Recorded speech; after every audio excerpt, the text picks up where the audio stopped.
when we want to alter the fixed forms, if we go into that settings screen, that takes us to that screen, and then we say select.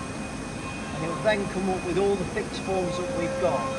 And all those fixed forms, you can either alter them or delete them.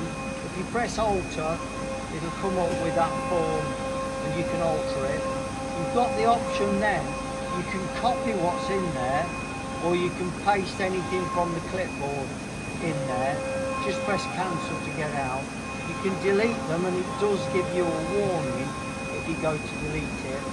And form number 1 is what will appear in your start menu, and form number 5 will appear on your end menu. We're going to save the fixed form data. So to edit the fixed forms, we go into that setting button there. So we're going into setting, and then that says register fixed forms, and we select that. So when we select that, it comes up with all the fixed forms that we've got.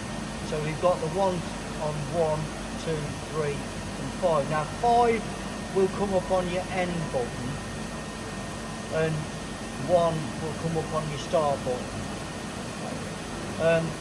To save those, all we need to do is have the memory stick in there, and we just press output.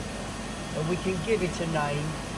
We can call it, I'm just going to put 1 because I've already got that. Press output, and that's now saved that on your memory stick. And obviously you can read them back in as well. Okay?